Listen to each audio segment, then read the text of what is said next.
ಸಹ ಮರೆಯ ಜೊತೆಗೆ ನಮ್ಮ ಲಿಂಗೇತ ಜನಾಂಗ ಇರ್ಬೋದು, ಎಣ್ಣೆ ಇರ್ಬೋದು, ಬೇರೆ ಬೇರೆ ಇರ್ಬೋದು, ಇವತ್ತು ಅವನ್ನೆಲ್ಲ ಮರ್ಕೊಂಡು ಬರ್ತಾ ಇದೆ. ಆಮೇಲೆ ಸಣ್ಣ ಮಕ್ಕಳಲ್ಲೇ ನಾವು ಕಾಣ್ತಾ ಇದೀವಿ ಮಾಂಸಾಹಾರ ಸೇವನೆ ಮಾಡೋದನ್ನು ಕಾಣ್ತಾ ಇದೀವಿ. ಕಾಣಿದೆಲ್ಲ ಯಾಕೆ ಆಗ್ತಾ ಇದೆ ಅಂದ್ರೆ ಸಂಸ್ಕಾರ ಅಂತ ಸಮಾಜ ಕಮ್ಮಿ ಆಗ್ತಾ ಇದೆ. ಅದಕ್ಕೆ ಇವಕ್ಕೆಲ್ಲ ನಾವು ಒಂದು ಸಮಾಜದ ಸರ್ವಾಂಗೀಣ ಅಭಿವೃದ್ಧಿಯ ಅಥವಾ ನಮ್ಮ ಸಮಾಜ ನಮ್ಗೆ ಉಳಿಬೇಕಂದ್ರೆ ನಾವೆಲ್ಲರೂ ಸಹ ಮಠ ಮಂದಿರಕ್ಕೆ ಹೆಚ್ಚಿಗೆ ಮಹತ್ವ ಕೊಡ್ಬೇಕು. ಯಾಕಂದ್ರೆ ನಮ್ಮ ಮುಂದಿನ ಪೀಳಿಗೆ ಸಹ ಉಳಿಬೇಕಲ್ಲ. ಇವತ್ತ ನಾವು ಒಂದು ಬೇರೆ ಸಮಾಜದೊಳಗ ಇವತ್ತು ಪಾದ್ರಿ ಅಂತ ಕರೀತಾರೆ, ಮುಸ್ಲಿಮಾನರೊಳಗ ಅವರು ಏನೋ ಮೌಲ್ಯಗಳನ್ನ ಹೀಗೆಲ್ಲ ಅವರು ಅನೇಕ ತಪ್ಪುಗಳನ್ನು ಮಾಡ್ತಾರೆ. ಹಂಗೆ ವಿಷಯ ಹೇಳ್ತೀನಿ, ಅನೇಕ ತಪ್ಪುಗಳನ್ನು ಮಾಡ್ತಾರೆ. ಮಾಡಿದ್ರೆ ಆ ಸಮಾಜದೊಳಗೆ ಅವ್ರು ಹೇಳೋದಿಲ್ಲ, ಅದನ್ನು ಹೊರಗೂ ಹಾಕೋದಿಲ್ಲ. ಮತ್ತೆ ಪುನಃ ಅವನೇ ಎತ್ತಿಡಿದ್ದಾರೆ. ಎತ್ತಿ ಹಿಡಿದು ಸಮಾಜವನ್ನ ಬಲಿಷ್ಠಗೊಳಿಸಕತ್ತಿದ್ದಾರೆ. ಆ ನಮ್ಮ ಸಮಾಜದೊಳಗ ಒಂದ್ ರೀತಿ ಏನಾಗ್ತದೆ ಅಂದ್ರ ಸ್ವಲ್ಪ ಏನಾರ ವ್ಯತ್ಯಾಸ ಬಂತಂದ್ರ ಅವ್ರ ಹಂಗ ಇವ್ರ ಹಂಗ ಅಂತ ಇವ್ರು ಇದಕ್ಕೆ ಸರ್ಕೊಂಡು ಸಮಾಜದೊಳಗೆ ನಮ್ಮ ಸಮಾಜ ಸ್ವರೂಪ ಇದೆ. ಕಾರಣ ಅಂದ್ರೆ ನಮ್ಮಲ್ಲಿ ನಾವೇ ಅದನ್ನ ಕಮ್ಮಿ ಮಾಡ್ಕೊಂತ ಹೋಗುವಂತ ಪರಿಸ್ಥಿತಿ ಕಾಣ್ತಾ ಇದ್ದೀವಿ. ಅದಕ್ಕೆ ಸಮಾಜದೊಳಗೆ ನಾವು ಬಲಿಷ್ಠ ಆಗಬೇಕು, ನಮ್ಮ ಸಮಾಜ ಉಳಿಬೇಕು ಅಥವಾ ನಮ್ಮ ಭಾರತದ ಸಂಸ್ಕೃತಿ ಉಳಿಬೇಕು ಅಂದ್ರೆ ನಾವು ಎಚ್ಚೆತ್ತುಕೊಳ್ಬೇಕು. ಮಕ್ಕಳಿಗೆ ಸಂಸ್ಕೃತಿಯನ್ನು ಕಲಿಸ್ಬೇಕು, ಮಠ ಮಂದಿರಗಳಿಗೆ ಹೋಗ್ಬೇಕು, ಅಲ್ಲಿ ನಡೆಯುವಂಥ ಕಾರ್ಯಕ್ರಮ ಭಾಗಿಯಾಗಬೇಕು. ಇಂಥ ಒಂದು ಕಾರ್ಯಕ್ರಮ ಪ್ರೋತ್ಸಾಹ ಕೊಡಬೇಕು. ಕಾರಣ ಅಂದ್ರೆ ಈಗ ಭಕ್ತರೇ ಎಲ್ಲ ಗುರುಗಳು ಏನು ಮಾಡಲಾರು. ಯಾಕಂದ್ರೆ ಈಗ ಕೊಡುವರು ಅವರೇ, ಉಣಿಸೋರು ಅವರೇ, ಪುನಃ ಅದನ್ನ ವ್ಯವಸ್ಥಿತವಾಗಿ ನೆನೆಸ್ಕೊಂಡವರು ಭಕ್ತರೇ. ಇವತ್ತು ಭಕ್ತರ ಏನಾಗ್ತದೆ ಅಂದ್ರ ಒಂದ್ ರೀತಿ ಕೊಡುವುದು ಅದು ಹೆಚ್ಚು ಕಡಿಮೆ ಇರ್ಬೋದು, ಆ ಮಠವನ್ನೇ ಕೆಬರುವಂತ ಪರಿಸ್ಥಿತಿ ಒಳಗೆ ಬರ್ತಾ ಇದೆ. ಭಕ್ತ ತುಮವನ್ನು ಅಂತೇಳಿ ಮಠ ಏನು ಉಳಿತೈತಿ, ಸ್ವಾಮಿಗಳು ಏನ್ ಮಾಡ್ಬಾರ್ದು.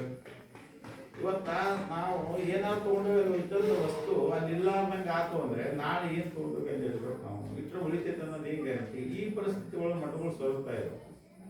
ಅದಕ್ಕೆ ಸಮಾಜದ ನಿಂತ ಕೆಲಸ ಮಾಡುವಂಥದ್ದು ನಮ್ಮ ಮಠ, ನಮ್ಮ ಗುರು, ನಮ್ಮ ದೈವ ಅನ್ನೋಂಥ ಭಾವನೆ ಬಂತು ಅಂದ್ರೆ ಮಠ ಬೆಳೆಯುವಂಥದ್ದು ಸಹಜವಾಗಿ ಬೆಳಿತೈತೆ, ತಡೆಯನ್ನ ಬೆಳಿತೈತೆ. ಈಗ ಆಗ್ತಾ ಇಲ್ಲ. ಏನಾಗ್ತಿದೆ ಅಂದ್ರೆ ಸಾಕು ತಗೊಂಡು ಏನ್ ಮಾಡೋಣ ಅಂತ ಹೊಡಿತಾ ಇದೆ. ನಿರಂತರವಾಗಿ ನಮ್ಮ ಸಂಸ್ಕೃತಿ ಇದೆಲ್ಲ ಆಗ್ತಾ ಇದೆ. ಅದಕ್ಕೆ ಇಲ್ಲಿವರೆಗೂ ದಾನದ ಬಗ್ಗೆ ಅನೇಕ ವಿಷಯ ಗೊತ್ತದ. ದಾನ ಮಾಡಿದ್ರೆ ನಮಗ 100 ಪಟ್ಟು ಫಲ ಸಿಗುವಂಥದ್ದು ಹಿಂದಿನ ಅಶೋಕ ಶಾಸನಗಳು ಎಲ್ಲ ಬರ್ತಾ ಇದೆ ದಾನದ ಬಗ್ಗೆ. ಅವರೆಲ್ಲ ದಾನ ಮಾಡಿದ್ದನ್ನ ಅದ್ರಾಗ ಬೇಕಾದಷ್ಟು ಲಿಪಿಗಳನ್ನ ಅವರೆಲ್ಲ ಬರೆದಿಟ್ಟಿದ್ದಾರೆ. ಅದಕ್ಕೋಸ್ಕರವಾಗಿ ದಾನ ಮನುಷ್ಯನಿಗೆ ಶ್ರೇಷ್ಠವಾಗಿರುವಂತಹದ್ದು. ಯಾಕಂದ್ರೆ ದಾನ ಮಾಡುವುದರಿಂದ ಸಿರಿ ಬಂದ ಕಾಲಕ್ಕೆ ಕರೆದ ದಾನವ ಮಾಡು ಅಂತ ಹೇಳ್ತಾರೆ. ಇವತ್ತು ನಾವು ಸಿರಿ ಬಂದ ಕಾಲದ್ದು ಕರೆದ ದಾನ ಮಾಡಿದ್ರೆ ಮುಂದೆ ಏನಾಗ್ತದಂದ್ರೆ ನಮ್ಮ ಜೀವನದೊಳಗ ನಾವು ಆಗ್ತಾ ಇದೆ. ಅದಕ್ಕೋಸ್ಕರವಾಗಿ ಅಂಥದ್ದನ್ನ ನಾವು ಪಡ್ಕೊಳ್ಳಾರ್ದಂಗೆ ಸಂಸ್ಕಾರ ಬಹಳ ಅವಶ್ಯ ಇದೆ. ಅದಕ್ಕೆ ಇವತ್ತು ಸಮಾಜದೊಳಗ ನಾವು ಮಾಡುವಂತ ಇವು ಯಾರಾದ್ರೂ ನಾವು ಹೋಗ್ತೀವಪ್ಪ ಹಂಗ ಹಿಂಗಂತ ಹೇಳಿ ಕೈ ಬಿಡಿಸೋದ್ರ ಹೊರತು ಅದು ಪ್ರೋತ್ಸಾಹ ಕೊಡೋದಿಲ್ಲ. ಇವತ್ತೇನಾಗ್ತದೆ ಅಂದ್ರೆ ಬೇರೆ ಬೇರೆ ಜನಾಂಗದವರು ಎದ್ದು ಈ ಜನಾಂಗವನ್ನು ಒತ್ತುವಂತ ಪರಿಸ್ಥಿತಿ ಬರ್ತಾ ಇದೆ. ಅಂದ್ರೆ ನಾವು ಇನ್ನೊಬ್ಬರಿಗೆ ಹೇಳ್ಸ್ಬೇಕು ಮಾತಾಡ್ಬೇಕಂತಲ್ಲ. ಇವತ್ತಿನ ಪರಿಸ್ಥಿತಿ ಆ ಸಂಸ್ಕೃತಿ ಜಾಸ್ತಿ ಆಗ್ತದೆ, ಈ ಸಂಸ್ಕೃತಿ ಕಮ್ಮಿ ಆಗ್ತಾ ಇದೆ. ಅದಕ್ಕೆ ನೀವೆಲ್ಲರೂ ಸಹ ಎಚ್ಚೆತ್ತುಕೊಂಡು ಏನು ನಾವು ಹೆಚ್ಚಿಗಿಂತ ಪ್ರೋತ್ಸಾಹ ಕೊಡಬೇಕು. ಸಮಾಜದೊಳಗ ನಮ್ಮ ಧರ್ಮ, ನಮ್ಮ ಸಂಸ್ಕೃತಿ ಉಳಿಬೇಕು. ಈ ಸಾಮಾನ್ಯ ನೀವು ಈ ಊರಾಗ ತಗೊಳ್ಳಿ, ಬೇರೆ ಊರಾಗ ತಗೊಳ್ಳಿ, ರುದ್ರಾಕ್ಷಿ ಲಿಂಗ ಎಷ್ಟು ಜನ ಇದ್ದೀರಾ? ರುದ್ರಾಕ್ಷಿ ಲಿಂಗ ಕಟ್ಟುವಂತ ಸಮಾಜ ವೀರಶೈವ ಸಮಾಜ ಅಥವಾ ಲಿಂಗ ಸಮಾಜ, ಅವರ ಕಟ್ಟಬಾರ್ದು. ಅದು ರುದ್ರಾಕ್ಷಿ ಲಿಂಗ ಕಟ್ಟಿದ್ರೆ ಏನ್ ಪ್ರಯೋಜನ ಅನ್ನೋಂಥ ಕಾಲ ಬಂದ್ಬಿಡುತ್ತೆ. ಹೀಗಾಗಿ ನಾವು ಲಿಂಗಾಯತ ಅನ್ನೋಂಥ ಶಬ್ದ ಅಥವಾ ವೀರಶೈವ ಅನ್ನೋಂಥ ಶಬ್ದ ಆ ಸಮಾಜದಾಗ ಹುಟ್ಟಿದ್ರು ಅವ್ರಿಗೆ ಆ ಶಬ್ದ ಅಳವಡಿದಿಲ್ಲ, ಸಂಬಂಧ ಪಡೋದಿಲ್ಲ. ಯಾಕೆ ಕೊಡೋದು ಅಂದ್ರೆ ಅವ ಲಿಂಗನ ಕಟ್ಟಿಲ್ಲ, ರುದ್ರಾಕ್ಷಿ ಕಟ್ಟಿಲ್ಲ ಅಂದ್ರೆ ಆ ಸಮಾಜದ ವ್ಯಕ್ತಿ ಅಲ್ಲ, ಹುಟ್ಟಿದ್ದು ಅಲ್ಲ. ಅದು ತತ್ವ ಇರೋದ ಹಂಗೆ. ಮತ್ ನಾವು ಅಷ್ಟಾಗಿ ಹೇಳ್ತಾ ಇಲ್ಲ. ಯಾರು ಲಿಂಗವನ್ನು ಕಟ್ಟಿರ್ತಾರೋ, ಯಾರು ರುದ್ರಾಕ್ಷಿ ಕಟ್ತಾರೋ, ವಿಭೂತಿ ಧರಿಸ್ತಾರೋ, ಗುರುಲಿಂಗ ಜಂಗ ಪ್ರೇಮಗ ಇರ್ತಾರೋ ಅವರೇ ವೀರಶೈವರು ಅಂತ ಪದ್ಧತಿ ಇದೆ. ಅದನ್ನ ಮಾಡಲಿಲ್ಲ ಅಂದ್ರೆ ಅವ್ರು ಇಂಗ್ಲೀಷವರೇ ಅಲ್ಲ ಅವ್ರ ಸಮಾಜ ಹುಟ್ಟಿದ್ರು. ಮತ್ತೆ ಅನ್ನ ಸಮಾಜದವರು ಒಂದೇಳೆ ಆ ಲಿಂಗವನ್ನು ಕಟ್ಟಿ ಲಿಂಗ ಜಂಗಮದ ಪ್ರೇಮಗಳಾಗಿ ಅಷ್ಟವನ್ನು ಆಚರಣೆಗಳನ್ನು ತಂದು ತಮ್ಮ ಆಚರಣೆಗಳನ್ನು ತಗೊಂಡು ಹೋಗ್ತಾರಲ್ಲ, ಅವ್ರು ಬೇರೆ ಜನಾಂಗ ಆಯ್ತು, ಅವರೇ ವಿದೇಶಿಯವರು. ಇದು ಸಂಸ್ಕೃತಿ, ಈ ವಿದೇಶಿಯದ ಪದ್ಧತಿ. ಹಾಗಾಗಿ ಇಂಥ ಸಂಸ್ಕಾರಗಳು ಬೆಳಿಬೇಕಾದ ಮಂದಿಗಳು ಬಹಳ ಅವಶ್ಯ ಇದಾವೆ. ಅದಕ್ಕೆ ಇವತ್ತ ಅವರು ಚೆನ್ನೈನವರು ಹಿಂದ ಪುಟ್ಟೆ ಹತ್ರ ನಮಗೆ ಗೊತ್ತಿರೋ ಹಾಗೆ ಯಾರೇ ಹೇಳಿ ನಮ್ಗೆ ಆದ್ರೂ ಶಟಗೊಂಡು ನಂದಿಕೇಶ್ವರಕ್ಕೆ ಹೋಗಿ ಉಳಿದಿದ್ರು. ಈಗ ನಮ್ಮ ಬೈಲಪ್ಪನಿಗೆ ಎಲ್ಲರಿಗೂ ಗೊತ್ತೈತಿ, ನಮ್ಮ ಅರಮನೆ ಹಿರಣ್ಣರಿಗೂ ಗೊತ್ತೈತಿ, ಇವ್ರಿಗೆಲ್ಲ ಗೊತ್ತೈತಿ. ಯಾಕೆ ನನ್ನ ಮಾತು ಕೇಳೋದ್ರ ಮಕ್ಕಳ ಮದುವೆ ಆಗಂದ್ರಾಗವಲ್ಲ, ನಾವ ಏನ್ ಮಾಡ್ಬೇಕ, ವಯಸ್ಸಿಗೆ ಬಂದಾನ ಅಂತೇಳಿ ಬೇಕು ಅಂತ ಹೋದ್ರವ್ರು. ಇವೆಲ್ಲ ವಿಷಯಗಳು ಆದ್ರ ಮದುವೆ ಮಾಡೋದನ್ನ ಉದ್ದೇಶ ಇರ್ತವ್ರದ, ಆದ್ರೆ ಮದುವೆ ಆಗಿಲ್ಲ. ಯಾಕಾಗಿಲ್ಲ ಅಂದ್ರೆ ಅದು ದೈವಿಚ್ಛೆ ಏನೈತನ ಅವ್ರಿಗೆ ಆಗ್ಬೇಕನ್ನ ಅಪೇಕ್ಷೆನೂ ಬರಲಿಲ್ಲ ಅಂದ್ರೆ ಅದು ಪರಮಾತ್ಮ ಲೀಲೆನ ಬೇರೆ ಐತೆ. ಅದಕ್ಕೋಸ್ಕರವಾಗಿ ಇವತ್ತು ನೋಡಿ, ಇವತ್ತಂತ ಯೋಗ ಒದಿ ಬಂತೀಗ ನಾವು ಅಂದ್ವಿ. ಯಾಕಂದ್ರೆ ಅವತ್ತಿನ ಪರಿಸ್ಥಿತಿ ಒಳಗ ಒಂದು ಕಟ್ಟಿಗೆ, ನೀವು ಒಂದು ಕಟ್ಟಿಗೆ ತಂದು ಹಂಗೆ ಇಟ್ಟರೆ ಬೆಲೆ ಇಲ್ಲ, ಅದಕ್ಕೊಂದು ಚಿತ್ರ ತೆಗಿಬೋದು, ಏನೋ ಒಂದು ಕೆತ್ತನೆ ಮಾಡಿ ಬಾಗಲು ತೋಳನು ಏನೋ ಒಂದು ಮಾಡಿದಾಗ ಅದಕ್ಕೊಂದು ಬೆಲೆ, ನೆಲೆ, ಕಲೆ ಬರ್ತದೆ. ನೆಲೆ ಕುಂದ್ರಕ್ಕೆ ಅದಕ್ಕೆ ನೆಲೆ ಬರ್ತದ, ಅದಕ್ಕೊಂದು ಬೆಲೆ ಬರ್ತದೆ. ಆದ್ರೆ ಒಂದು ಕಲೆ ಇರ್ತಂದ್ರೆ ಅದಕ್ಕೆ ಅಷ್ಟೆಲ್ಲ ಸಂಗ್ರಹ ಆಗ್ತದೆ. ಹಾಗೆ ಮನುಷ್ಯನಿಗೂ ಸಹ ಸಂಸ್ಕಾರ ಬೇಕು. ಸಂಸ್ಕಾರ ಇಲ್ಲ ಅಂದ್ರೆ ಅವ್ನಿಗೆ ಯಾವ ನೆಲೆನೂ ಬೆಲೆನೂ ಸಿಗಂಗಿಲ್ಲ. ಅದಕ್ಕೋಸ್ಕರವಾಗಿ ನಮ್ಮ ಚೆನ್ನೈನವರು ಹುಟ್ಟಿದಾಗಿಂದ ಈಗ ಅದಾರೆ, ಅವ್ರಿಗೆ ಒಂದು ಸಂಸ್ಕಾರ ಇಲ್ಲ, ನಡೀಬೇಕು, ಯಾವ್ದಾದ್ರು ಒಂದು ಸಂಸ್ಕಾರ ಈ ಮಠದೊಳಗೆ ನಡೀಬೇಕು ಅವ್ರಿಗೆ ಅಂತೇಳಿ ನಾವು ಅವತ್ತಿನ ದಿನ ನಾನು ಮಾತಾಡುವಾಗ ಹೇಳಿದ್ದೆ. ಮುಂದೆ ಕಾಶಿ ಸನ್ನಿಧಿಯವರು ಇವ್ರನ್ನ ಪಟ್ಟಾಧಿಕಾರ ಮಾಡ್ರಿ ಅಂತ ಅಪ್ಪಣೆ ಪಡಿಸಿದ್ರು. ಹಾಗಾಗಿ ನಾವು ಬಂಕಾಪುರ ಬಿಸ್ಲೇರಿ ಪಾಠಶಾಲೆ ಒಳಗೆ ನಮ್ಮ ಶಿವಗಿ ಅವರು ಅನೇಕ ಜನ ಭಕ್ತರು, ನಮ್ಮ ಹಿರಣ್ಣರು, ಸಂಗಣ್ಣರು ಯಾರೋ ಆ ಟೈಮ್ನಾಗ ಬಂದಿದ್ರು. ಬಂದಾಗ ಜಗದಳ ಹತ್ರ ಹೋಗಿ ಅವರು 4ನೇ ತಾರೀಕು ಮೇ ತಿಂಗಳ ಡೇಟ್ ಕೊಟ್ಟಿದ್ದಾರೆ, ಅವ್ರು ಇಟ್ಕೊಳ್ರಿ ನಾವು ಬರ್ತೀವಿ ಅಂತೇಳಿ. ಹಾಗಾಗಿ ಈ ಒಂದು ಪದ್ಧತಿ ಒಳಗೆ ನಡೀಬೇಕು ಅಂದ್ರೆ ಇವತ್ತ ನಾವು ಜೊತೆಗೆ ಇರ್ತೀವಿ. ಯಾರು ಸಂಬಂಧಿಕರು, ಇವತ್ತು ಸೋದರ ಮಾವರು ಯಾರು ನಮ್ಮ ಶಿವಾನಂದಯ್ಯನವರು ಸೋದರ ಮಾವ ಇದ್ರೂ ಸಹ ಏನು ಮಾಡಲಾರು. ಯಾಕೆ ಮಾಡಲ್ಲ ಅಂದ್ರೆ ಅದು ಧಾರ್ಮಿಕದೊಳಗೆ ನಡೆಯುವಂಥ ಕಾರ್ಯಕ್ರಮ ಸಂಬಂಧಿಕರ ಶಿವರಿಗೆ ತಮ್ಮ ಇದ್ರೂ ಸಹ ಏನು ಮಾಡಕ್ ಬರಂಗಿಲ್ಲ. ಯಾಕಂದ್ರೆ ಸಮಾಜನೇ ಮಾಡ್ಬೇಕು, ಅದು ಕರ್ತವ್ಯನೇ ಹಂಗೆ. ಯಾಕಂದ್ರೆ ಇವತ್ತು ಅಣ್ಣ ತಮ್ಮ ಅಂದ್ರೆ ಅಕ್ಕ ತಂಗಿಯರು ಎಲ್ಲರೂ ತಾಯಿ ತಂದೆ ಎಲ್ಲರ ಜೊತೆಗೆ ಅದಂದ್ರೂ ಸಹ ಸಮಾಜ ಬಂದು ನಿಂತು ಮಾಡಿದಾಗ ಅದು ಕೆಲಸ. ಇಲ್ಲಂದ್ರೆ ಸಂಬಂಧಿಕರು ಯಾಕಂದ್ರೆ ಸುಮ್ಮನೆ ಸೇವೆ ಮಾಡ್ಬೋದು, ಊಟ ಮಾಡ್ಬೋದು, ಪ್ರೇಮಕ್ಕೆ ಅಷ್ಟೇ. ಕೊನೆಗೆ ಒಂದಷ್ಟು ಏನಾದ್ರೆ ಸಮಸ್ಯೆದೊಳಗಿದ್ರೆ ಒಂದಷ್ಟು ಹಣ ಕೊಡ್ಬೋದು, ಸಹಾಯ ಸಹಕಾರ ಅಂತೇಳಿ. ಅಲ್ಲೆಲ್ಲ ಕೊಡಂಗಿಲ್ಲ. ಸ್ವಾಮಿಗಳು ಒಂದು ನಾನು ಇವತ್ತು ಅದನ್ನ ಎಂದೋ ಹೇಳ್ಬೇಕಂತೇಳಿ ನೋಡಿದೆ, ಅವಕಾಶ ಇವತ್ತು ಹೇಳ್ತೀನಿ ನೋಡ್ರಿ. ನಿರ್ಮಾಮಿ ಸ್ವಾಮಿಗಳು ಸೇವೆ ಮಾಡ್ತಿದ್ದೆ 8 ವರ್ಷ, ಹೆಚ್ಚಿನವ್ರು ಅಂತೇಳಿ 8 ವರ್ಷ ಸೇವೆ ಮಾಡಿದ್ರು. ಕಾಲೇಜ್ ಹೋಗ್ಕೊಂತ ಹಂಗೆ ಮಾಡ್ಕೊಂತ ಅವ್ರು ಹೇಳಿದ್ರು ನನಗೆ. ಅವರು ನಿರ್ಮಾಮಿ ಗುಳೂರು ಮಠಕ್ಕೆ ಆಗಿದ್ರು, ಅವರು ಸಂಸ್ಥಾನ ಮಠ, ಅದಕ್ಕೆ 300 ಎಕರೆ ಜಮೀನು. ಅವರು ಸಾಹಿತಿಗಳು ಅವರು ಜಯಚಂದ್ರ ಅವರು ಅಂಬಳಗಟ್ಟಿ ಅವ್ರ ಊರು ಬೈಲಂಬ ತಾಲೂಕು, ಬೆಳಗಾವಿ ಜಿಲ್ಲಾ. ಅವ್ರು ಒಂದಿನ ಏನಾಯ್ತು, ಅಲ್ಲಿ ಸಹಪಾಠಿಗಳು, ಅವ್ರ ಅಪ್ಪರ ಸಹಪಾಠಿಗಳು ಹಿರಿಯರು ಊರಾಗ ಹಿಂಗೆ ಹಿರಿಯರ ಹಂಗ ನನ್ನ ಮಗನ ಹತ್ರ ಹೋಗಿ 300 ರೂಪಾಯಿ ಇಸ್ಕೊಂಡ್ಬರ್ತೀನಿ ಅಂತೇಳಿ ಅಲ್ಲಿ ಸಹಪಾಠಿಗಳ ಜೊತೆಗೆ ಪಾರ್ಟಿಷನ್ ಮಾಡಿ, ಅಂದ್ರೆ ಧ್ವಜ ಏನಂತಾರೆ ಚಾಲೆಂಜ್ ಕಟ್ಟವು, ಚಾಲೆಂಜ್ ಕಟ್ಟೋದು ಅಂತಾರು. ನಾನು ಇವತ್ತು ಹೋಗಿ ನನ್ನ ಮಗನ ಹತ್ರ ಸ್ವಾಮಿಗೆ, ನನ್ನ ಮಗ ಸ್ವಾಮಿಗಳಿಗಾರ ಅವ್ರ ಹತ್ರ ಹೋಗಿ 300 ರೂಪಾಯಿ ಇಸ್ಕೊಂಡ್ಬರ್ತಾನೆ, ಅವಶ್ಯ 300 ರೂಪಾಯಿ ಅಂತ ಹೇಳಿದ್ರು. ಯಾರು ಜಯಚಂದ್ರ ತಂದೆಯವರು ಹೇಳಿದಾಗ ಅಲ್ಲಿದ್ದು ಇಂಥ ಹಿರಿಯರಿಗೆಲ್ಲ ಬೇಲಪ್ಪ, ನಮ್ಮ ಎಲ್ಲಪ್ಪ ಹಿಂಗೆಲ್ಲ ಇದ್ದವರು ಇನ್ನೊಂದು 1 ರೂಪಾಯಿ ಕೊಡೋದು ನೋಡ್ಬೇಕಾರೆ ಅವರು ಕೊಡಲಿಲ್ಲ ಈ ಜೀವ ಇದ್ದಿತ್ತು ಯಾಕೆ ನೋಡು ಅಂತ ಹೇಳಿ ಬಂದವರು. ಹೇಳಿ ಬಂದಾರ ಬಂದಿಲ್ಲ, ಬರೀ ಅವತ್ತಿನ ಕಾಲಕ್ಕೆ 300 ರೂಪಾಯಿ ಕೇಳ್ಯಾರ. 300 ರೂಪಾಯಿ ಕೊಡೋದು ನಮ್ಗೆ ಬೇಕಾಗಿತ್ತು, ಅವಶ್ಯ ಇದೆ ಅಂತ ಕೊಡೋದು ನಾವು ಅಂದ್ಬಿಟ್ರು ಅವರು. ಆ ಸಮಯಕ್ಕೆ ಅವರು ಸಂಬಂಧಿಕರಾಗಿದ್ರು ಅವರು ಅವ್ರದಂತ ಒಂದು ಇರ್ತೈತಿ. ಆ ಕೊಡೋಲ್ಲ ಅಂದ ತಕ್ಷಣ ಅಲ್ಲೇ ಸಾಲಿ ಐತೆ, ಮಠದ ಮುಂದೆ ಸಾಲಿ, ರಾತ್ರಿ ನೇಣು ಹಾಕೊಂಡು ಅಲ್ಲೇ ಅವ್ರ ಮಣ್ಣಿಗೆ ಬಂದ್ರೆ ಎಲ್ಲ ಸಹಪಾಠಿಗಳು, ಅವ್ರ ಸಹಪಾಠಿಗಳು. ಹಂಗೆ ಸ್ವಾಮೀಜಿಗಳು ಅಂದ್ರೆ ಹಾಗೆ ಒಬ್ಬೊಬ್ರು ಇರ್ತಾರೆ. ಯಾಕಂದ್ರೆ ಕಟ್ಟೋರು ಇರ್ತದೆ, ಅವ್ರ ಹೃದಯ ಅಷ್ಟು ಸುಲಭವಾಗಿ ಇರೋದಿಲ್ಲ. ಅಂದ್ರೆ ಉದ್ದೇಶ ಏನಂದ್ರೆ ಅವ್ರು ಹಂಗದ ಅಂತಲ್ಲ, ಅದು ಧಾರ್ಮಿಕದ ಪದ್ಧತಿನ ಹಾಗೆ, ಆ ಸಂಸ್ಕೃತಿನ ಹಾಗೆ. ಇವತ್ತು ನಮ್ಮಲ್ಲಿ ಎಲ್ಲ ಸಂಬಂಧಿಕರು ನಮ್ಮ ಜೊತೆಗಿದ್ರು ಸಹ ಏನೂ ಮಾಡಲಾರದು. ಸಮಾಜ ಕೂಡಬೇಕು, ಅವಾಗೇ ಅದಕ್ಕೆ ಕೆಲಸ ನಡೆಯುವಂಥದ್ದು. ಅದಕ್ಕೆ ಇವತ್ತು ಪಟ್ಟಾಧಿಕಾರಿ ಆಗ್ತದ, ನೀವೆಲ್ಲ ಸಮಾಜದವ್ರು ಕೂಡಲೇ ಹಾಕತ್ತಿ ಹೊರತು ಈ ಶಿವಾನಂದ ಏನದರ ಶಿವಗೆ ಅದರ ಅವರು ಇನ್ನೊಬ್ರು ಶಿವಿಗೆ ಅವರು ಹಿರೇಮಠಕಟ್ಟಿ ಶಿವಿಗೆ ಅವ್ರು ಮಾಡ್ಕೊಂತ ಬಿಡಪ್ಪ ಅನ್ನಕ್ಕೆ ಬರಂಗಿಲ್ಲ. ಅವ್ರೇನೂ ಮಾಡಲಾರದು. ನೀವು ಬಂದಾಗ ಅದು ಕೆಲಸ ನಡೆಯುವಂಥ. ಅದಕ್ಕೋಸ್ಕರವಾಗಿ ಸಮಾಜ ಮುಖಾಂತರವಾಗಿ ನಡೆಯುವಂಥ ಕಾರ್ಯ ಇದು ಪಟ್ಟಾಧಿಕಾರ ಮಹೋತ್ಸವ.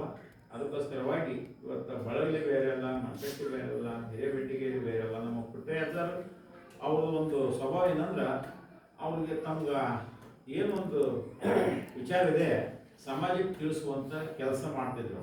ಏನಂದ್ರೆ ಒಳ್ಳೆ ವಿಚಾರಗಳನ್ನು ನಮ್ಮಿಂದ ಏನು ಸಾಧ್ಯವೋ ಏನೋ ಕೊಡೋಕ್ಕೆ ಶಕ್ತಿ ಇಲ್ಲ, ಕೊನೆಗೆ ಒಳ್ಳೆ ವಿಚಾರನ ಸಮಾಜಕ್ಕೆ ಹೇಳೋಣ, ಜನರಿಗೆ ಹೇಳೋಣ, ಅವ್ರನ್ನ ಒಳ್ಳೆ ಸುಧಾಮಾರ್ಗ ಒಳ್ಳೆ ಮಾರ್ಗದಾಗ ಒಯ್ಯೋಣ ಅನ್ನೋ ಪ್ರಯತ್ನ ನಮಗೂ ಸಹ ಎಷ್ಟೋ ಸಲ ಅವರು ಕುತ್ಕೊಂಡು ವಿಷಯಗಳನ್ನು ಹೇಳ್ಕೊಂಡು ಕುಂದಿರ್ತಿದ್ರು. ಅವ್ರು ಬಂದು ಕೇಳ್ತಿದ್ರು ಅಂದ್ರೆ ಅವ್ರ ಕಲೆ ಏನಂದ್ರೆ ಇದು ಸುಧಾರಣೆ ಆಗಲಿ ನಮ್ಮ ದೇಶಕ್ಕೆ, ನೀವು ಒಂದು ಸ್ವಲ್ಪ ನಮ್ಮಿಂದ ಸಾಧ್ಯ ಐತಿ ತಿಳ್ಕೊಳ್ಬೇಕು, ಸಮಾಜಕ್ಕೆ ಹೇಳ್ಬೇಕು. ಈ ಒಂದು ಭಾವನೆ ಇಟ್ಕೊಂಡು ಹೇಳ್ಯಾರ ಹೊರತು ಬೇರೆ ಯಾವ ಉದ್ದೇಶ ಇರಂಗಿಲ್ಲ. ಈ ರೀತಿ ಒಳಗೆ ಅವ್ರ ಹೋರಾಟ ಇತ್ತು. ಅವ್ರ ಸ್ವಭಾವ ಹಂಗಿರೋದ್ರಿಂದ ಅಂತ ಮಗ ಅವ್ರು ಹೊಟ್ಟೆ ಬಿಟ್ಟಿರ್ಬೇಕು, ಇಂಥ ಯೋಗ ಬರಬೇಕು. ಅದಕ್ಕೆ ಅವ್ರ ಸ್ವಭಾವ ಚಲೋ ಐತಿ. ಚಲೋ ಇದ್ದದಕ್ಕೆ ಆ ಭಾವನೆ ಬಂದಿದೆ, ಇದನ್ನು ಬರ್ತಿರ್ಲಿಲ್ಲ. ಅದಕ್ಕೋಸ್ಕರವಾಗಿ ಇವತ್ತಿನ ದಿನ ನಮ್ಮ ತಿಳಿದ ಹಾಗೆ ಇವತ್ತು ರಾಜಶೇಖರ ಸ್ವಾಮಿ ಕೊಂಬಳಿ ಮಠ, ನಮ್ಮ ಪುಟ್ಟಯ್ಯನವರು ಇವತ್ತು ಈ ಭಾಗದ ಒಳಗೆ ಹೆಚ್ಚಿನ ರೀತಿಯೊಳಗೆ ಅವರು ಸಮಾಜ ಕಳಕಳಿ ಹೊಂದಿದ್ದಾರೆ. ಆ ಒಂದು ಇವತ್ತು ನೋಡಿ ಅವ್ರ ಯೋಗ ಹಿಂಗೆ ಬರ್ತಾ ಇದೆ. ಅವ್ರು ಬ್ಯಾಡ ಅನ್ನೋ ಇವತ್ತು ಕೇಳಿದ್ರೆ ಶ್ರಮಕ್ಕೆ ಎದಕ್ಕೆ ಬೇಕೋ ನೀವು ಅಂತಾರೆ. ಅವ್ರ ಆ ಬಾಯಿಂದ ಬರ್ತಾ ಶಬ್ದ ಇದೇನೆ, ಎದಕ್ಕೆ ಬೇಕ ಬೇಡ ಅದಲ್ಲ ಅಂತಾರ. ಆದ್ರೆ ಕಾಶಿ ಸನ್ನಿಧಿಯವರ ಆದೇಶ ಆಗಿದೆ ಏನಂತ ಪಟ್ಟಾಧಿಕಾರ ಮಾಡಿಬಿಟ್ರಿ ಅಂತೇಳಿ. ಕಾಶಿ ಸನ್ನಿಧಿಯವರ ಆದೇಶ ಆಗಿದ್ದ ಅವ್ರು ಅದಕ್ಕೆ ಗಮನದ ಸೂಚನೆ ಮಾಡಲೇಬೇಕು. ಜೊತೆಗೆ ನಾವು ಅದಕ್ಕೇನು ಅವರು ಆದೇಶ ಮಾಡಿ ಆ ಪ್ರಕಾರ ನಾವು ಹೋರಾಟ ಮಾಡಿ ಅವ್ರಿಗೊಂದು ಸಂಸ್ಕಾರ ತಗೊಳ್ಳೋಂಥ ಪಟ್ಟಾಧಿಕಾರಿ ಕಾರ್ಯಕ್ರಮ ನವನಗರದ ಸ್ವಾಮಿಗಳು ನಾವು ಅವರು ಜಗದ್ಗುರುಚಾರ ಮಾಡಿದ್ರು. ನವನಗರ ಸ್ವಾಮಿಗಳು ಕರೆಸ್ರಿ ಅಂತ ಹೇಳಿ ನವನಗರ ಸ್ವಾಮಿಗಳು ಅವರ ಆ ಪಟ್ಟಾಧಿಕಾರದ ಒಂದು ಇದನ್ನು ಮಾಡಲಿ, ಸಂಸ್ಕಾರ ಮಾಡಲಿ ಅಂತ ಹೇಳಿದರು. ಆ ಪ್ರಕಾರವಾಗಿ ತಾವೆಲ್ಲರೂ ಸಹ ಬಳಲಿ ಗ್ರಾಮ ಬೇರೆ ಇವತ್ತಿನ ದಿನ ಅನೇಕ ಸದ್ಭಕ್ತರು ತಾವು ಇವತ್ತು ಒಂದರಿಂದ ವಿಚಾರದಲ್ಲಿ, ಯಾಕಂದ್ರೆ ಇವತ್ತು ಅವರು ಪುಟ್ಟೇನ ಒಂದಿಷ್ಟು ದಿನ ಇತ್ತಲ್ಲ, ಅವ್ರ ಶಕ್ತಿ ಇದ್ರೂ ಬರ್ತಿದ್ರು, ಶಕ್ತಿ ಮೀರಿದೆ, ಶಕ್ತಿ ಮೇಲೆ ನಿಂತಿದ್ದಾರೆ. ಯಾಕಂದ್ರೆ ಬಾಯಿ ಕೆಲಸ ಮಾಡಿದ್ರೆ ಜೀವನ ಮುಖ್ಯವಾಗಿ ಕಾಲ ಅಂತ ಇವತ್ತಿನ ಕಾಲಕ್ಕೆ ನಿಮ್ಗೆ ಗೊತ್ತಿರಂಗ ಭಾಳ ಸಮಸ್ಯೆ ಆಗ್ಬಿಟ್ಟು ನಾವು ಉಣ್ಣುವಂಥ ಆಹಾರ ನಾವೇ ಕಲುಷಿತ ಮಾಡ್ಕೊತಾ ಇದ್ದೀವಿ. ಅದು ನಮ್ಗೆ ಇನ್ನೂ ತಿಳುವಳಿಕೆ ಬರ್ತಾ ಇಲ್ಲ. ಕಾರಣ ಏನಂದ್ರೆ ನಾವು ಇವತ್ತಿನ ವಾತಾವರಣ ತಕ್ಕಾಗಿ ಹೊಂಟ್ಬಿಟ್ಟಿವೆ, ಆರೋಗ್ಯ ಕೆಡಿಸ್ಕೊತಾ ಇದ್ದೀವಿ, ಸಮಾಜದೊಳಗೆ ನಾವು ಬಂದಕ್ಕೀಡಾಗ್ತಾ ಇದ್ದೀವಿ, ಕುಂದ್ರಾಕ್ ಬರಂಗಿಲ್ಲ, ಆ ಪರಿಸ್ಥಿತಿ ಬರ್ತಾ ಇದ್ದೀವಿ.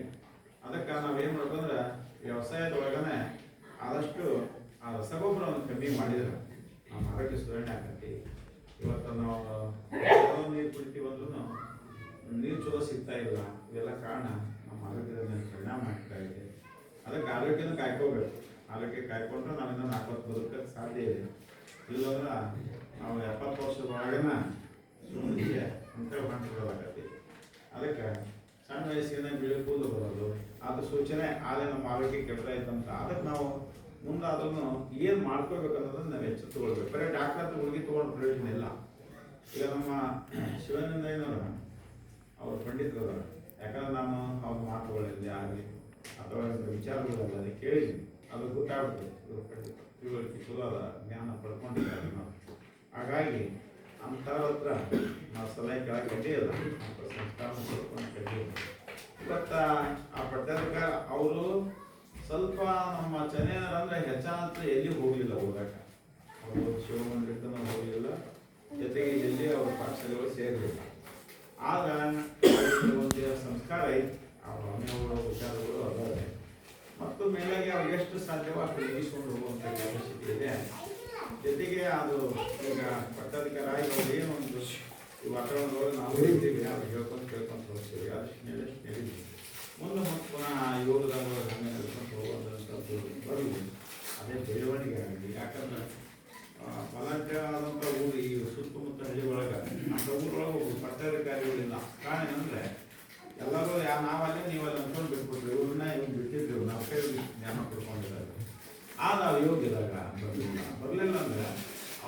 ಇಚ್ಛೆ ಪರಮಾತ್ಮ ಇಚ್ಛೆ ಆದ್ರೆ ಆ ಸಂಸ್ಕಾರದೊಳಗೆ ವಿಶ್ವಾಸವಲ್ಲ ಆಗಿಲ್ಲ ಅಂದ್ರೂ ಸಹ ಅವರೆಲ್ಲ ಅಂತ ಒಂದು ವಿಚಾರಗಳು ಅದರ ಒಂದು ನಾವು ಸಂತೋಷ ಪಡುವಂಥದ್ದು ಪರಮಾತ್ಮ ಇಚ್ಛೆ ಎಲ್ಲರ ಆಗಬೇಕಾದ್ರೆ ನಮ್ಮ ಇಚ್ಛೆ ಹೆಂಗೈತಿ ಹಂಗಾಗಲಿ. ಇವತ್ತು ನಮ್ಮ ಕಲ್ಕೊಂಡದ ಅದೇ ಸ್ವಾಮಿ ಅವರು ಪಟ್ಟಾಧಿಕಾರ ಆಗಬೇಕಾಗಿತ್ತು, ಅವರು ಸೊಲ್ಲಾಪುರ ಬಿಟ್ಟಿದ್ರು. ಅವ್ರಿಗೆ ನಿಮ್ಗೆ ಯಾರಿಗೂ ಮಕ್ಕಳಿಲ್ಲ, ಮಕ್ಕಳು ಅವ್ರ ಬೇರೆ ಇಚ್ಛೆ. ನಾವು ಅದನ್ನ ಹೇಳ್ಸಕ್ಕೂ ಬರಂಗಿಲ್ಲ, ಅದನ್ನ ಎತ್ತಿಡಕ್ಕೂ ಬರಂಗಿಲ್ಲ. ಪರಮಾತ್ಮ ಇಚ್ಛೆ ಏನೈತೆ ಅದು ಆಗ್ತಾಳೆ. ಆದ್ರೆ ಇವತ್ತು ನಮ್ಮ ಚೆನ್ನೈನ ಗಟ್ಟಿಯಾಗಿ ನಿಂತಿದ್ದಾರೆ ಅಂತ ಅವ್ರ ಕೆಲಸ ಎಲ್ಲರೂ ಬರಂಗಿಲ್ಲ. ನಮ್ಗೆ ನಿಮ್ಮನ್ನ ಒಂದು ಸಂದರ್ಭದಾಗ ಅಂತೀವಿ ಆದ್ರೆ ನಿಮ್ಗೆ ಅನ್ಸಿಲ್ಲ. ಹಲೋ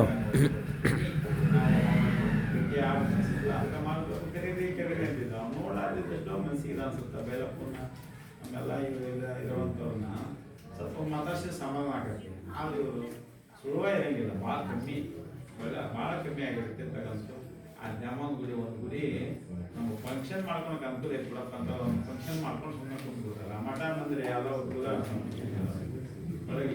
ಹಲೋ ಎಲ್ಲರೂ ಯಾಕೆ ಹೋಗಕ್ಕ ಪಾಡಿಗೆ ಎದಕ್ಕೆ ಬೇ ಇಂಥ ಒಂದು ವಾತಾವರಣ ಒಳಗೆ ಬರ್ತಾ ಎಲ್ಲವೂ ಆಗ್ಬಾರ್ದು. ಮಠ ಇರೋದ ನಿಮಗೋಸ್ಕರ ಬರ್ದಂತಡಿ ಆಗ್ಬಾರ್ದು. ಇನ್ನೊಂದು ತಾಸು ಮಠಗಳು ನೆಸಸ್ತಾರೆ. ಅದಕ್ಕೆ ಮಕ್ಕಳಿಗೆ ನಾವು ಊರಾಗಿನ ತಡಿ ಬರ್ದಾನಿ ನೀವು ಹೆಚ್ಚಾನ ಅಕ್ಕಪಕ್ಕ ಬಂದೆ ಮಠಗಳನ್ನ ಎಲ್ಲ ಏನೋ ಕಾರ್ಯಕ್ರಮದ್ದು ಅಂತ ಸಂಸ್ಕಾರ ಪಡ್ಕೋಬೇಕು. ಸಮಾಜದೊಳಗೆ ನಾವು ಇಂಥವೆಲ್ಲ ಮಾಡಲಾರ ತೆಗಿದ್ರೆ ನಮ್ಮ ಕಡೆ ನಾವು ಉಳಿದ್ರೆ ನಾವು ಸ್ವಾಮಿಗಳಾಗಿದ್ದು ಸ್ವಾಮಿಗಳಿಲ್ಲ. ಅದಕ್ಕೋಸ್ಕರ ಸಮಾಜದೊಳಗೆ ಹರಿಯ ನೀರು ಆಗ್ಬೇಕಂತಲ್ಲ, ಹಂಗೆ ನಾವು ಕೊಡ್ತಾ ಇದ್ದು ತಾವು ಅದಕ್ಕೆ ಸಹಕಾರ ಕೊಡಬೇಕು. ಕಾಣ್ಲಾರ್ದಂಗೆ ಹೋಗೋದು, ಬೇಕು ಬೇಡ ಅಂತೆಲ್ಲ ಆಗ್ಬೋದು. ಅದಕ್ಕೆ ಇವತ್ತು ನಮ್ಮ ಚೆನ್ನಾಗಿ ಪಟ್ಟಾಧಿಕಾರ ಮಹೋತ್ಸವ ವಿಜೃಂಭಣೆಯಿಂದ ಸಾಗಬೇಕಾದ್ರೆ ನಿಮ್ಮೆಲ್ಲರ ಸಹಕಾರ ಬೇಕು. ಜೊತೆಗೆ ಇವತ್ತು ನಿಮಗೆ ಏನಾದ್ರು ಒಂದು ಸ್ವಲ್ಪ ಹೋದ ತಕ್ಷಣ ಅನನುಕೂಲತೆ ಅನಿಸ್ಬೋದು, ಯಾರು ಕರೀಲಿಲ್ಲ ಅಥವಾ ಏನು ಮಾಡಿ. ಯಾಕಂದ್ರೆ ನೀವೇ ಮಾಡೋದು ಕರೀಲಿಲ್ಲ ಅನ್ನೋಷ್ಟೊತ್ತೆ ನಿಮ್ಮಲ್ಲಿ ಬರಬಾರ್ದು. ಯಾಕಂದ್ರೆ ಅಲ್ಲಿ ಯಾರು ಕರೆಯೋರು ಯಾರು? ಇವೆಲ್ಲ ಸಂಬಂಧಿಕರು ಅನ್ನೋರು ಅಷ್ಟೇ. ಅಲ್ಲಿ ಪ್ರಸಾದ ಮಾಡಿಸ್ಬೋದು, ಬರೀಪ್ಪ ಪ್ರಸಾದ ಮಾಡಬಹುದು, ಅಷ್ಟು ಬಿಟ್ಟರೆ ಉಳಿದಿದ್ದು ಯಾವುದೋ ಅಧಿಕಾರಿಗಳು ನಿಮಗೆ ಇದ್ದಷ್ಟು ಅವ್ರಿಗೆ ಇರಲಿಲ್ಲ. ಅದಕ್ಕೆ ನೀವು ಸಮಾಜದವರೇ ನಿಂತು ಮಾಡಬೇಕು. ಅದಕ್ಕೆಲ್ಲ ನಮ್ಮ ಉಳಿದವರೆಲ್ಲ ಇರ್ತಾರೆ. ಹಿರೇಬೇಟಿಗೆ ಗ್ರಾಮದೊಳಗೆ ಮನಸ್ಸು ಮಾಡಿ ಏನು ದೊಡ್ಡದಲ್ಲ, ಅವರು ಎಲ್ಲರೂ ಸಹಕಾರ ಕೊಡ್ತಾರೆ, ಬೆಳವಣಿಗೆ ಆಗ್ತದೆ ಅಂತ ಒಂದು ವಾತಾವರಣ ಬೆಳೀಲಿ ಅನ್ನೋ ಉದ್ದೇಶ ನಮ್ಮದು. ಆ ಜನಗಳು ಬರ್ತಾರೆ, ಅರ್ಪಣೆ ಮಾಡಿದ ಮೇಲೆ ಅದನ್ನು ನಾವು ಕೆಲಸ ಮಾಡಬೇಕು. ಯಾಕಂದ್ರೆ ಗುರು ಒಂದು ಆಜ್ಞೆ ಪರಮ ತಪಸ್ಸು ಅಂತಾರೆ, ಅಥವಾ ಪೀಠದ ಗುರುಗಳು ಆದೇಶ ಮಾಡಿದ ಮೇಲೆ ಇವತ್ತು ಎಲ್ಲ ಇನ್ನೊಂದು ಮಾರ್ಕೆಟ್ ಮುಗಿಸ್ಬಿಡ್ತೀನಿ. ಇವತ್ತೆಲ್ಲ ಮಠ ಮಂದಿರಗಳು ಮಠಗಳು ಜಗದ್ಗುರು ಕರೆಕ್ಟ್ ಬರಂಗಿಲ್ಲ, ಪೀಠಗಳಿಗೆ ಅಷ್ಟೇ ಜಗದ್ಗುರು. ಯಾಕಂದ್ರೆ ಇವು ಸಾಮಾನ್ಯ ಬ್ರಹ್ಮಾಂಡದ ಜಗದ್ಗುರು ಯಾರು? ಪರಮಾತ್ಮ. ಪಿಂಡಾಂಡದ ಜಗದ್ಗುರು ಯಾರು? ನಮ್ಮ ಪೀಠಾಚಾರ್ಯರು. ಯಾಕಂದ್ರೆ ಅವರು ಲಿಂಗ ಕೊಟ್ಟಿರ್ತಾರೆ. ಹೀಗಾಗಿ ಜಗದ್ಗುರುಗಳು ಉಳಿದವ್ರಿಗೆ ಏನು ಲಿಂಗ ಕೊಡೋಕ್ಕಿದೆ ಅವಾಗೆಲ್ಲ ಅದನ್ನೆಲ್ಲ ಹೇಳಿದ ಸಮಾಜದ ಭೇದ ಭಾವ ಹೋಗ್ತದೆ, ಅದೇನು ಹೇಳಂಗಿಲ್ಲ. ಆದರೆ ಇವತ್ತಿನ ದಿನ ನಮ್ಮ ಸಮಾಜದೊಳಗೆ ಒಂದು ಪೀಠದ 5 ಪೀಠಗಳು 5 ಪೀಠಕ್ಕೆ ಮಹತ್ವ ಕೊಡಬೇಕು ನಾವು. ಯಾಕಂದ್ರೆ ನಾವು ಮಾಡ್ಕೊಂಡಿದ್ದಲ್ಲ, ಮೊದಲ ಒಂದು ಅವತರಿಸಿದಂಥ ವಾತಾವರಣ ಯುಗದಲ್ಲಿ ಬಂದಿರುವಂಥದ್ದು ಇವತ್ತು ನೀವು ಅದಕ್ಕೆ ಶತಮಾನಗಳ ಕಳೆದಿದ್ದಾವೆ. ಇವತ್ತು ನ್ಯಾಯ ಹೇಳಿದ್ರೆ ನಾವು 100 ವರ್ಷದ್ದು ನಿಮ್ಮ ಅಜ್ಜ ಮುತ್ತಾದನ ಹೆಸರು ನೆನಪು ಬರಂಗಿಲ್ಲ, ಹೌದಲ್ಲ? ನಮ್ಮ ಮುತ್ತಾದನ ಹೆಸರು ಏನಂದ್ರೆ ನೆನಪು ಬರಂಗಿಲ್ಲ ಅಂತ ಒಂದು ವಾತಾವರಣ ನಮ್ಮದಿದೆ. ಅದಕ್ಕೋಸ್ಕರವಾಗಿ ಎಲ್ಲ ಋಷಿಮುನಿಗಳು ಜ್ಞಾನಿಗಳು ಬರ್ತಿಟ್ಟಿದ್ದಾರೆ. ಆ 3 ನಾವು ಹೇಳುವಂಥದ್ದು ಅಷ್ಟೇ. ಅಂತ ಜ್ಞಾನ ವಿಚಾರವನ್ನು ಇವತ್ತು ಬೆಳ್ಳಿಗೆರೆ ಒಳಗೆ ಅನೇಕ ಸಾಹಿತ್ಯಗಳು, ಗಣ್ಯ ರಾಜಕಾರಣಿಗಳು, ಪೂಜ್ಯರೆಲ್ಲ ದಯಮಾಡಿಸ್ತಾ ಇದ್ದಾರೆ. ಅಂತ ಕಾರ್ಯಕ್ರಮಕ್ಕೆ ಎಲ್ಲರೂ ಭಾಗಿಯಾಗಬಹುದು ಅಂತ ಹೇಳಿ ತಮ್ಮೆಲ್ಲರಿಗೂ ಯಾವ ದೇವಿ ಶುಭವನ್ನು ತಮ್ಮೆಲ್ಲ ಆರೋಗ್ಯ ಭಾಗ್ಯ ಕೊಡಲಿ ಅಂತೇಳಿ ಆ ದೇವಿಗೆ ಪ್ರಾರ್ಥನೆ ಮಾಡಿ ನಾನು ಮಾತು